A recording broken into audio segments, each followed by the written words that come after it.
राष्ट्र सर्वप्रथम, राष्ट्र सर्वप्रथम, राष्ट्र सर्वप्रथम, राष्ट्र सर्वप्रथम। राष्ट्र सर्वप्रथम की बात कार्यक्रम में आप सभी राष्ट्रवासियों का हार्दिक स्वागत है। श्री जगन्नाथ मंदिर से यात्रा शुक्रवार को कैलाश पार्क बसई दारापुर से आदर्श उत्कल समाज द्वारा निकाली गई। यात्रा की परिक्रमा fun cinema Moti Nagar, Ramesh Nagar, metro, बाली नगर चौक होते हुए उत्सव स्थल तक पहुंची। रथ यात्रा की शुरुआत में मोती नगर के विधायक हरीश खुराना, डिग्री डॉक्टर संजीव पाठ जोशी, पूर्व सीपीएस बुद्धि प्रधान अजय कुमार रावत, सेक्रेटरी अजय बोहरा आदि भक्तों ने अपना अहम योगदान दिया। डीआईडी न्यूज प्रतिनिधि ने इस अवसर पर सेक्रेटरी जगन्नाथ उत्कल समाज से बात की और इस पर्व के सांस्कृतिक और धार्मिक महत्व को भी जानने का प्रयास किया। वहीं वैष्णो मंदिर बसई दारापुर से भी जगन्नाथ रथ यात्रा निकाली गई, जिसमें यात्रा रामगढ़, बालीनगर, बसई दारापुर होते हुए पुनः मंदिर प्रांगण तक पहुंची, जिसके बाद मंदिर में बाबा जगन्नाथ, श्री कृष्णा, सुभद्रा, बलराम की मूर्ति की पूजा की गई। आप भी देखें जगन्नाथ रथ यात्रा महोत्सव की रंगारंग झलकियां।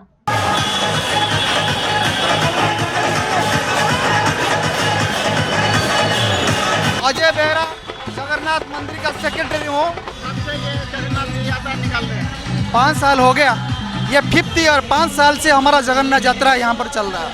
कहाँ से कहाँ तक निकाले हैं? हमारा मोती नगर कैलाश पार्क से हमारा मंदिर, वहाँ से रथ निकलता है फन सिनेमा रेड लाइट से बाली नगर तक, फिर वापस से मंदिर जाते हैं। यहाँ पर काफ़ी श्रद्धालु 10,000 से ज़्यादा श्रद्धालु रहते हैं। 5 साल से हम यहाँ पर हमारा जगन्नाथ की परंपरा, उड़ीसा का जो कल्चर, परंपरा, ट्रेडिशन हमारा सारे भारतवर्ष का अगर कहते हैं जगत का नाथ है जगन्नाथ। जगन्नाथ जगत मंगल काम लिए एक दिन बाहर आते हैं सारे भक्तों को दर्शन देने के लिए। 9 दिन तक उनके मौसी का घर रहते हैं, 9 दिन बाद फिर बावड़ यात्रा में वापस आते हैं। हमारा परंपरा जगन्नाथ का परंपरा जो है, सारे चारी उड़िया का जो भरोसा है जगन्नाथ, विश्वास, आस्था, वो सब कुछ हमारा है। भारतवर्ष में विश्व का जो नेता है जगन्नाथ, विश्व का देवता है, जगत और नाथ जगन्नाथ है। आज उनका यात्रा है, ये पवित्र यात्रा में सारे उड़िया नॉन उड़िया सारे मिलके देखो 4-5 जगह लंगर लगा हुआ, लोग पानी दे रहे हैं। एक दिन सिर्फ साल में एक बार सारे भक्तों को श्रद्धालु को दर्शन देने के लिए मंदिर से मौसी का मार्ग घर आते हैं, एक दिन सिर्फ देते हैं दर्शन बार। भारत की राष्ट्रपति द्रौपदी मुर्मू ने नई दिल्ली में आयोजित एमएसएमई दिवस समारोह में भाग लिया और इसे संबोधित किया। उन्होंने कहा कि सूक्ष्म, लघु और मध्यम उद्योग देश की अर्थव्यवस्था का मजबूत स्तंभ है। ये उद्यम न केवल जीडीपी में अहम योगदान देते हैं, बल्कि नवाचार और रोजगार सृजन में भी अग्रणी भूमिका निभाते हैं, खासकर ग्रामीण और पिछड़े क्षेत्रों में। राष्ट्रपति ने कहा कि एमएसएमई क्षेत्र समावेशी और सतत विकास में महत्वपूर्ण भूमिका निभाता है। सूक्ष्म, लघु और मध्यम उद्यम देश की अर्थव्यवस्था के एक मजबूत स्तंभ है। इनकी सफलता के उत्सव के इस कार्यक्रम में आकर मुझे हार्दिक प्रसन्नता हो रही है। मैं यहाँ उपस्थित और देश भर के फैले एमएसएमई से जुड़े सभी लोगों को अंतर्राष्ट्रीय एमएसएमई दिवस की हार्दिक बधाई देती हूँ। एमएसएमई एक इंटरेस्टिंग सब्जेक्ट नहीं है, लेकिन ये बहुत काम की सब्जेक्ट है, क्योंकि निचले तबके के रहने हुए भारत के जितने भाई बहन का आर्थिक और सामाजिक उत्थान के ये सब्जेक्ट है। इसीलिए भारत सरकार ने इसको गंभीरता से ले रही है उनका आर्थिक और सामाजिक उत्थान के लिए। इस समारोह को आयोजित करने में एमएसएमई को सहायता और प्रोत्साहन देने के लिए मैं सूक्ष्म, लघु और मध्यम उद्यम मंत्री श्री जितन राम मांझी और उनकी पूरी टीम को बहुत बहुत बधाई देती हूँ। सूक्ष्म, लघु और मध्यम उद्यम न केवल देश के सफल घरेलू उत्पाद में महत्वपूर्ण योगदान देते हैं, बल्कि वे जमीनी स्तर पर नवाचार को भी बढ़ावा देते हैं। ये उद्यम रोजगार सृजन के साथ साथ सामाजिक समावेश को भी सफल प्रदान करते हैं। एक अनुमान के अनुसार एमएसएमई क्षेत्र भारत के सफल घरेलू उत्पादों में लगभग 30%, विनिर्माण क्षेत्र में 36% और निर्यात में 45% का योगदान रहा है। ये क्षेत्र कृषि के बाद देश में दूसरे सबसे बड़ा रोजगार सृजनकर्ता भी है। एमएसएमई भारत की विकास यात्रा का एक प्रेरणादायी अध्याय है। देश के स्थायी आर्थिक विकास के लिए एक सुदृढ़ एमएसएमई इकोसिस्टम न केवल महत्वपूर्ण है बल्कि अनिवार्य भी है। हमारे डेमोग्राफिक डिविडेंड का सबसे अधिक उपयोग इन्हीं उद्यमों ने हो रहा है। इन उद्यमों में अपेक्षाकृत कम पूंजी की लागत पर रोजगार के अधिक अवसर पैदा होते हैं। इन उद्यमों के विषय पर सबसे महत्वपूर्ण बात यह है कि इनके माध्यम से ग्रामीणों और पिछले क्षेत्र में रोजगार पैदा होते हैं। इस तरह एमएसएमई क्षेत्र के उद्यम कमजोर वर्गों के सशक्तिकरण और विकास की विकेंद्रीकरण के जरिए समावेशी विकास में मदद करते हैं। इससे कई संदेह नहीं है कि एमएसएमई सेक्टर देश की प्रगति में महत्वपूर्ण भूमिका निभा रहा है, लेकिन इस सेक्टर के सम्मुख कई चुनौतियां भी है। इनमें प्रमुख है वित्त की समस्या, बड़ी कॉरपोरेशन से प्रतिस्पर्धा, लेटेस्ट टेक्नोलॉजी की कमी, रॉ मटेरियल और स्किल्ड मैन पावर की कमी, लिमिटेड मार्केट और डिलेड पेमेंट की समस्या। पिछले कुछ वर्षों में एमएसएमई के महत्व और उनकी समस्याओं को समझते हुए भारत सरकार ने कई नीतिगत पहल की है। वर्ष 2025 के बजट में एमएसएमई के लिए वर्गीकरण मानदंडों को संशोधित किया गया है। एमएसएमई क्षेत्र के दायरे को बढ़ाया गया है, जिससे वे अपनी पात्रता खोने की किसी आशंका के बिना अपना विस्तार कर सके। सूक्ष्म और लघु उद्यमों, स्टार्टअप और बेहतर रूप से संचालित निर्यातक एमएसएमई के लिए गारंटी कवर के साथ ऋण उपलब्धता बढ़ाया गया है।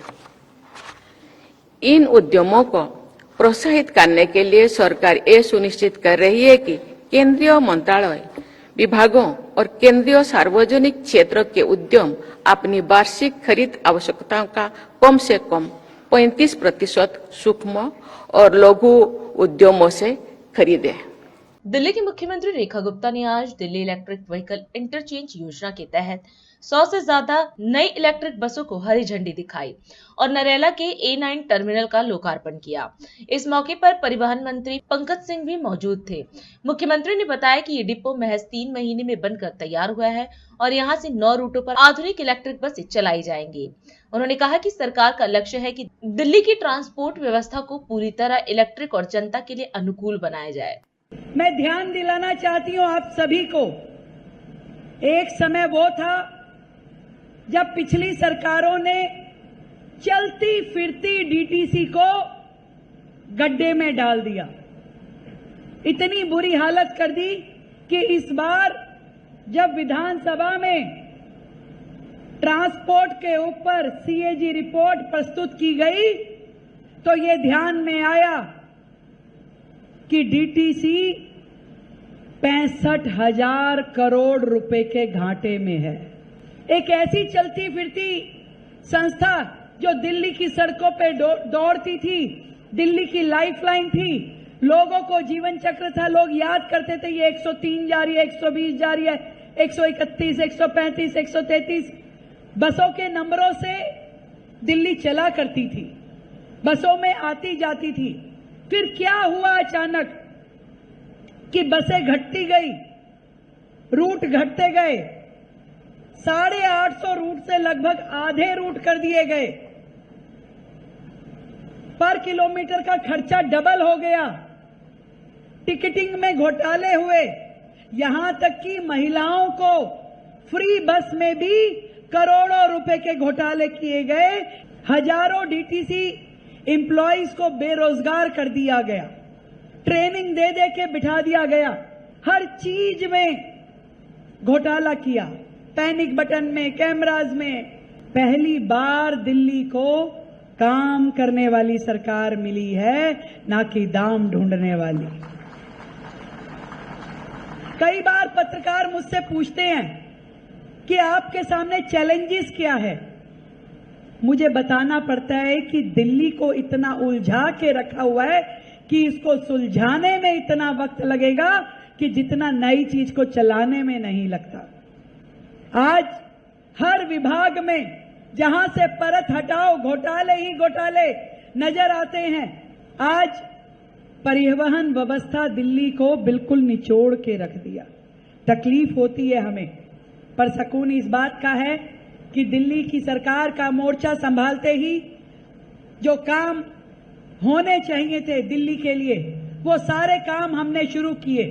सबसे पहले बसों की संख्या बढ़ाने का काम। आज ये तीसरा कार्यक्रम है जो कि हम दिल्ली को ये बसें समर्पित कर रहे हैं, जिसका नाम देवी रखा गया, Delhi electric vehicle connectivity buses, जो कि दिल्ली को जोड़ती है। देवी नाम भी इसलिए था कि देवी की कृपा, मां झंडे वाले की, मां छत्रपुर की, मां कालका जी की कृपा दिल्ली पे हमेशा बनी रहे, क्योंकि दिल्ली तो चल ही रही है देवी मां की कृपा से, इसलिए इन बसों का नाम देवी रखा गया था। एक ऐसी बसेस जो कि पूरी तरीके से आधुनिक हैं। दिल्ली में वायु प्रदूषण को लेकर आम आदमी पार्टी ने एक बार फिर बीजेपी को घेरा है। आप के वरिष्ठ नेता सौरभ भारद्वाज ने प्रेस वार्ता में कहा कि नवंबर-दिसंबर में कृत्रिम वर्षा के जरिए प्रदूषण कम करने की योजना आप सरकार लाई थी, लेकिन बीजेपी ने इसे रोक दिया। अब बारिश के मौसम में आनन फानन में मुख्यमंत्री रेखा गुप्ता ने कृत्रिम वर्षा की घोषणा तो कर दी, लेकिन न तो बारिश हो रही है और न ही सरकार कोई पहल कर रही है। भारद्वाज ने इसे लेकर सीएम रेखा गुप्ता से सीधे सवाल भी किए। साथियों,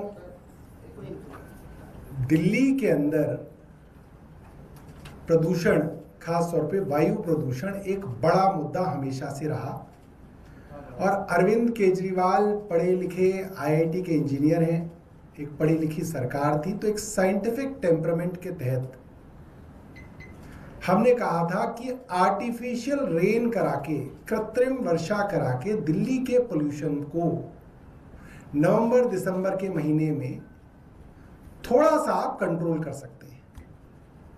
और हमने पूरी की पूरी योजना बनाई और उस वक्त भारतीय जनता पार्टी ये कह के मजाक उड़ाती थी कि ये अरविंद केजरीवाल की मुंगेरी लाल के हसीन सपने हैं।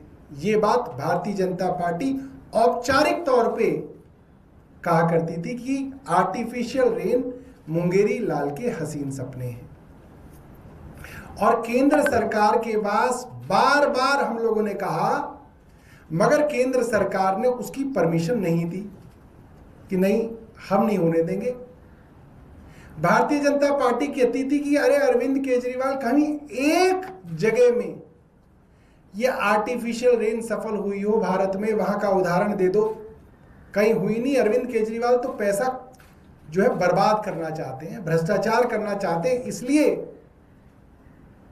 आर्टिफिशियल रेन कराना चाहते हैं। और इन्होंने दिल्ली को पोल्यूशन में धकेले रखा कि कहीं दिल्ली के पोल्यूशन में राहत ना मिल जाए, कहीं आर्टिफिशियल रेन ना हो जाए। इसका कड़ा विरोध इन्होंने किया राजनीतिक तौर पे, और प्रशासनिक तौर पे इनकी केंद्र सरकार ने सारी की सारी परमिशन डिनाई कर दी, नहीं दी।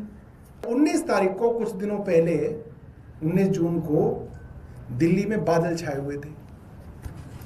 रोज मौसम विभाग कह रहा था कल परसों में बारिश आ जाएगी, घटा भी छाई हुई थी, ऐसा लग भी रहा था कि बारिश आ जाएगी। तो आनन फानन में दिल्ली की सरकार ने, रेखा गुप्ता की सरकार ने अनाउंसमेंट कर दी, हम 2-3 दिन के अंदर आर्टिफिशियल रेन कराने वाले हैं। मैं हैरान था कि भाई एक बात बताइए, पोल्यूशन तो नवंबर में होगा जाके, अक्टूबर नवंबर में।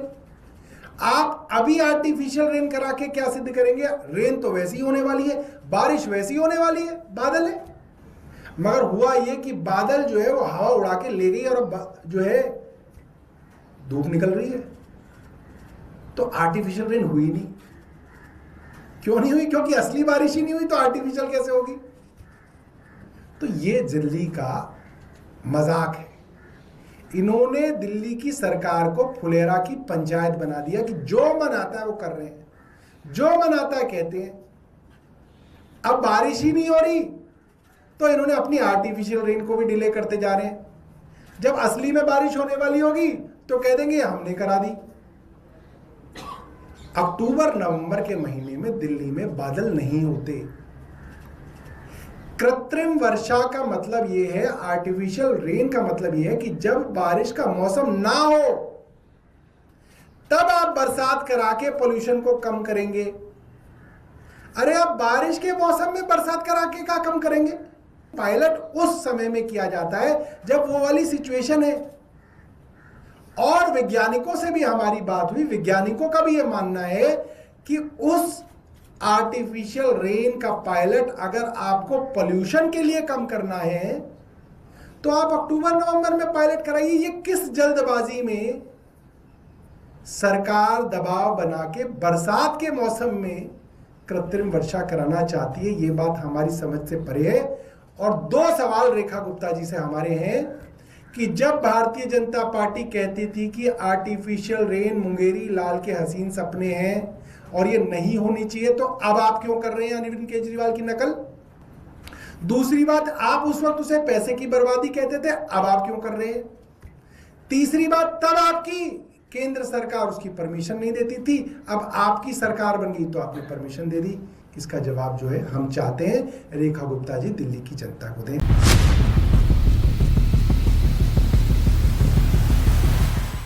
दिल्ली के रमेश नगर की तिलक मार्केट में गुरुवार तड़के एक भीषण आग लग गई, जिसने पूरे इलाके में सनसनी फैला दी।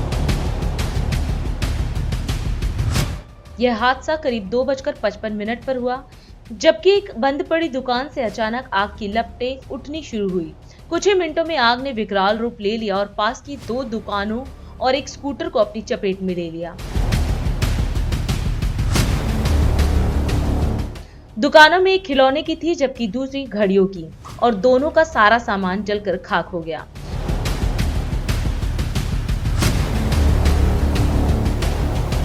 प्रत्यक्षदर्शियों के मुताबिक आग इतनी तेजी से फैली कि स्थानीय निवासी और दुकानदार घबरा गए। कई लोगों ने तुरंत दमकल विभाग को सूचना दी।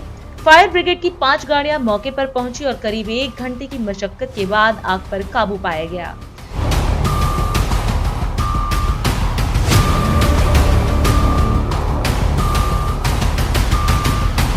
दिल्ली अग्निशमन सेवा के अनुसार आग को सुबह 4:05 तक पूरी तरह नियंत्रित कर लिया गया। इस पूरे हादसे में गनीमत रही कि कोई घायल नहीं हुआ। शुरुआती जांच में आग लगने की वजह शॉर्ट सर्किट या तकनीकी खराबी मानी जा रही है, लेकिन विस्तृत कारणों की पुष्टि अभी बाकी है। इस घटना के बाद व्यापारियों को भारी आर्थिक नुकसान हुआ और स्थानीय लोगों ने प्रशासन से मांग की है कि तिलक मार्केट जैसे भीड़भाड़ वाले क्षेत्रों में अग्नि सुरक्षा के पुख्ता इंतजाम किए जाएं, ताकि भविष्य में इस तरह की घटनाओं को रोका जा सके। अभी समय है एक ब्रेक का, हम चलते हैं ब्रेक पर। आप कहीं जाए नहीं, छोटा सा ब्रेक। श्रेया फर्निशिंग लेकर आया है आपके लिए होम कलेक्शन, जिसमें आपको मिलता है upholstery fabric, designer curtains, home and office decoratives, carpets and sofa cover कम से कम दाम में कीर्ति नगर में आपके लिए उपलब्ध है। Powered by Kamal Buildtech Private Limited, fulfilling promises. With our professional team and experience of delivering projects, in past we guarantee you peace of mind and top quality work in an affordable price. और अधिक खबरों के लिए आप हमारे YouTube channel दैनिक India दर्पण को अभी सब्सक्राइब करें और नोटिफिकेशन के लिए बेल आइकन को प्रेस करना ना भूलें। जय जगन्नाथ के नारों के साथ हजारों भक्त गुरुवार को भगवान जगन्नाथ की लाइव दर्शन और वार्षिक रथ यात्रा से एक दिन पहले विशेष अनुष्ठानों के लिए ध्रुवा के ऐतिहासिक जगन्नाथ मंदिर में एकत्रित हुए। बिहार में विधानसभा चुनाव से पहले भाजपा ने अगले 2.5 महीने के लिए व्यापक अभियान की योजना बनाई है, जिसका नेतृत्व प्रधानमंत्री नरेंद्र मोदी करेंगे। दिल्ली की मुख्यमंत्री रेखा गुप्ता ने दिल्ली इलेक्ट्रिक व्हीकल इंटरचेंज योजना के तहत 100 से ज्यादा नई इलेक्ट्रिक बसों को हरी झंडी दिखाई। जन स्वराज पार्टी के संस्थापक प्रशांत किशोर ने राष्ट्रीय जनता दल और जनता दल यूनाइटेड पर निशाना साधते हुए कहा कि इनके शासन में बिहार मजदूरों का राज्य बन गया। समाजवादी पार्टी प्रमुख अखिलेश यादव ने कहा कि उनकी पार्टी इस साल के अंत में होने वाले बिहार विधानसभा चुनाव में राष्ट्रीय जनता दल नेता तेजस्वी यादव को मजबूत करने में मदद करेगी। तत्काल टिकटों तक समान पहुंच सुनिश्चित करने और दुरुपयोग पर अंकुश लगाने के उद्देश्य से भारतीय रेलवे ने तत्काल टिकट बुकिंग प्रणाली में कई संशोधनों की घोषणा की। तमिलनाडु के मुख्यमंत्री एम.के. स्टालिन ने धर्म के नाम पर इस्तेमाल की जा रही नकली आध्यात्मिकता और राजनीतिक नौटंकी की तीखी आलोचना की है। पंजाब के तरनतारन से आम आदमी पार्टी के विधायक डॉक्टर कश्मीर सिंह सोहेल का अप्रत्याशित निधन हो गया। मध्य केरल के त्रिशूर जिले के कोडकारा इलाके में सुबह एक पुरानी इमारत ढह जाने से उसमें रह रहे 3 प्रवासी मजदूरों की मौत हो गई। हिमाचल में बादल फटने से आई बाढ़ में अब तक 7 लोगों की जान चली गई। अंतर्राष्ट्रीय एमएसएमई दिवस पर लखनऊ में मुख्यमंत्री योगी आदित्यनाथ ने यूपी यूथ अड्डा और मुख्यमंत्री युवा उद्यमी विकास अभियान के मोबाइल ऐप का शुभारंभ किया। साथ ही उन्होंने यूपी इंटरनेशनल ट्रेड शो की 3रे संस्करण की कर्टन रेजर सेरेमनी में भाग लिया। मुख्यमंत्री ने इस अवसर पर कहा कि उत्तर प्रदेश अपनी पुरातन पहचान और विरासत को जोड़कर पीएम मोदी के विकसित भारत की परिकल्पना को मजबूत आधार दे रहा है। इंटरनेशनल एमएसएमई डे के अवसर पर आयोजित आज के इस कार्यक्रम में प्रदेश के सभी हमारे उद्यमी बहन और भाइयों, मैं सबसे पहले प्रदेश के सभी सूक्ष्म लघु मध्यम उद्यम क्षेत्र में कार्यरत 96 लाख से अधिक उद्यमियों को और इन सभी इकाइयों में कार्यरत 2 करोड़ से अधिक जो कार्मिक हैं उन सब का एमएसएमई डे के अवसर पर उन्हें बधाई देते हुए अभिनंदन करता हूं। मुझे प्रसन्नता है कि आज एमएसएमई डे के अवसर पर उत्तर प्रदेश अपनी इस पुरातन पहचान को अपनी विरासत के साथ जोड़ करके आदरणीय प्रधानमंत्री मोदी जी के विकसित भारत की परिकल्पना को एक आधार प्रदान कर रहा है। पिछले 8 वर्ष में उत्तर प्रदेश की डबल इंजन की सरकार ने हर एक क्षेत्र में कुछ नया किया है, लीक से हट करके कुछ नयापन करने का प्रयास किया है। उसकी एक झलक अभी यहाँ मंच के माध्यम से आपको देखने को मिली और प्रदेश के परसेप्शन में आया हुआ बदलाव ये इसी का परिणाम है। उत्तर प्रदेश की विरासत पर गौरव की अनुभूति करने के लिए पहचान के संकट से डबल इंजन की सरकार ने आपको उभार करके 1 डिस्ट्रिक्ट 1 प्रोडक्ट दे करके उत्तर प्रदेश को उसकी विरासत से जोड़ने का काम किया है, जो उत्तर प्रदेश को एक नई पहचान दे रहा है, करोड़ों नौजवानों के लिए रोजगार के नए अवसर सृजित कर रहा है। ये नया अवसर एक नई पहचान है उत्तर प्रदेश के युवाओं के लिए। आज उत्तर प्रदेश में इससे रोजगार का सृजन भी हो रहा है। इसके माध्यम से उत्तर प्रदेश की प्रोडक्ट को अंतर्राष्ट्रीय मान्यता मिलकर के एक्सपोर्ट के एक नए रास्ते भी खुल रहे हैं। मुझे याद है 2017 के पहले उत्तर प्रदेश में कुल एक्सपोर्ट 80 से 85 हजार करोड़ के बीच में था। आज 2 लाख करोड़ रुपए से ऊपर का एक्सपोर्ट उत्तर प्रदेश कर रहा है। ये वही उत्तर प्रदेश है जिसमें प्रति व्यक्ति आय 46 हजार करोड़ थी 17 के पहले, आज ये बढ़ करके 1,20,000 करोड़ कर रही है। और यही नहीं, इसी उत्तर प्रदेश में यहां की जो जीडीपी थी वह केवल 12,75,000 करोड़ थी, आज यह लगभग 31 लाख करोड़ की हो गई है। आधार क्या बना?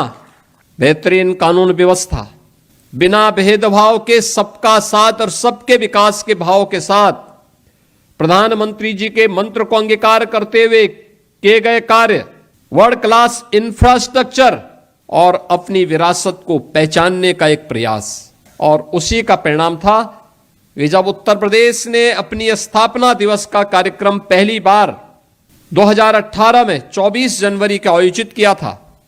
उत्तर प्रदेश जो ये नाम बना है, उत्तर प्रदेश का जो ये नामकरण हुआ है, ये 24 जनवरी 1950 को हुआ था। याद करिए, 24 जनवरी 1950 नोटिफिकेशन जारी होते उत्तर प्रदेश नाम की, लेकिन कभी भी आयोजन नहीं हुआ। आज मुझे प्रसन्नता है कि 1 डिस्ट्रिक्ट 1 प्रोडक्ट के साथ हम लोगों ने अनेक अन्य योजनाएं चलाई, जिसमें 1 डिस्ट्रिक्ट 1 प्रोडक्ट के आधार पर सभी 75 जनपदों की उनकी अपनी एक यूनिक प्रोडक्ट हो, उसको हम तकनीक के साथ में, उसे हम मार्केट के साथ में, उसके हम पैकेजिंग के साथ में, उसको हम डिजाइनिंग के साथ में जोड़ सकें। ये सभी कार्य हम लोगों ने करने के बाद अब उसे एक्सपोर्ट के साथ जोड़ने का काम कर रहे हैं। कॉमन फैसिलिटेशन सेंटर के आज 2 केंद्र यहां पर लोकार्पित भी किए गए हैं, बरेली और मुरादाबाद के। सीएफसी बरेली और सीएफसी मुरादाबाद का भी लोकार्पण किया जा रहा है। एक लंबी श्रृंखला हर जनपद के लिए तैयार हो रही है, जहां के माध्यम से वहां की लोकल उत्पाद को न केवल अच्छी डिजाइन और तकनीक के साथ जोड़ने का, बल्कि उसको पैकेजिंग के साथ जोड़ने के लिए, उसको मार्केट से लिंक करने के लिए भी क्या कुछ संभावनाएं हो सकती हैं, इस दिशा में सीएफसी उन्हें सहयोग कर रही है। देहरादून के हिमालयन सांस्कृतिक केंद्र में आयोजित आपातकाल दिवस गोष्ठी को संबोधित करते हुए मुख्यमंत्री ने कहा कि 25 जून 1975 भारत के लोकतंत्र का काला दिन था, जब तत्कालीन प्रधानमंत्री ने सत्ता बचाने के लिए आपातकाल लागू कर लोकतंत्र की आत्मा को कुचल दिया। उन्होंने लोकनायक जयप्रकाश नारायण और अटल बिहारी वाजपेयी जैसे नेताओं के संघर्ष को याद किया। मुख्यमंत्री ने कहा कि आज पीएम मोदी के नेतृत्व में सरकार लोकतंत्र सेनानियों के सम्मान और अधिकारों की रक्षा के लिए प्रतिबद्ध है। आज संविधान आपातकाल के 50 वर्ष पूरे होने के उपलक्ष्य में आयोजित लोकतंत्र सेनानियों के सम्मान समारोह में हम सबका मार्गदर्शन करने पधारे देश के वन एवं पर्यावरण मंत्री आदरणीय भूपेंद्र जी का देवभूमि उत्तराखंड आगमन पर अपनी ओर से, समस्त उत्तराखंड वासियों की ओर से, आप सबकी तरफ से उनका हृदय से एक बार स्वागत करता हूं। साथियों, आज के इस अवसर पर मैं उन सभी लोकतंत्र के रक्षकों को भी मैं नमन करता हूं, जिन्होंने आपातकाल के अंधकारपूर्ण दौर में भारत के लोकतांत्रिक मूल्यों की रक्षा के लिए अपना सर्वोच्च न्यौछावर कर दिया। 25 जून 1975 को तत्कालीन कांग्रेस सरकार ने देश के संविधान को दरकिनार करते हुए आपातकाल की घोषणा करके लोकतंत्र की आत्मा को कुचलने का प्रयास किया था। ये फैसला हमेशा की तरह देश को अपनी जागीर समझने वाले एक परिवार की हठधर्मिता का, तानाशाही रवैये का परिणाम था। ये वही परिवार जिसके राजकुमार आज अपनी जेब में संविधान की किताब लेकर संविधान बचाने की दुहाई देते रहते हैं। आप सभी भलीभांति परिचित हैं, तत्कालीन प्रधानमंत्री इंदिरा गांधी जी जब एक चुनावी भ्रष्टाचार का दोषी ठहराते हुए उनकी सदस्यता को निरस्त कर दिया था, तब उन्होंने सत्ता छिन जाने के भय से संविधान की धाराओं को तोड़ मरोड़ कर भारत के महान संविधान की हत्या का षड्यंत्र रचा था। लोकतंत्र सेनानियों ने आपातकाल लगाने की सरकार के उस निर्णय के विरुद्ध आंदोलन को दिशा देने का काम किया। जेल की चारदीवारी में बंद रहते हुए भी इन नेताओं ने युवाओं के भीतर लोकतंत्र के प्रति चेतना जागृत करने का कार्य अनवरत रूप से चालू रखा। उस समय अटल जी ने कई कविताएं लिखी। तानाशाही सरकार के खिलाफ राष्ट्रीय स्वयंसेवक संघ, अखिल भारतीय विद्यार्थी परिषद, जनसंघ सहित अनेक सामाजिक सांस्कृतिक संगठनों ने अपनी पूरी शक्ति से लोकतंत्र को पुनर्जीवित करने के लिए आंदोलन चलाया। देश भर के विद्यार्थियों ने अनेक विश्वविद्यालयों से इस आंदोलन को चलाया। युवाओं, नौजवानों ने आगे बढ़ चढ़कर इस आंदोलन में भाग लिया और उन सब ने रुकना और झुकना स्वीकार नहीं किया। हजारों कार्यकर्ताओं ने यातनाओं को सहा, लगातार आगे बढ़ते रहे। आखिरकार तानाशाही सरकार को झुकना पड़ा और आपातकाल समाप्त हुआ। देश में पुनः चुनाव कराने पड़े। पहली बार 1977 में किसी गैर कांग्रेसी सरकार को चुनकर देश की जनता ने संविधान के हत्यारों को करारा जवाब दिया। और अधिक खबरों के लिए आप हमारे YouTube चैनल दैनिक इंडिया दर्पण को अभी सब्सक्राइब करें और नोटिफिकेशन के लिए बेल आइकन को प्रेस करना ना भूलें। आज हम इस कार्यक्रम में आपसे विदा लेते हैं। आप अन्य खबरों के लिए बने रहे। राष्ट्र सर्वप्रथम, वंदे मातरम, जाग उठा है भारत। राष्ट्र सर्वप्रथम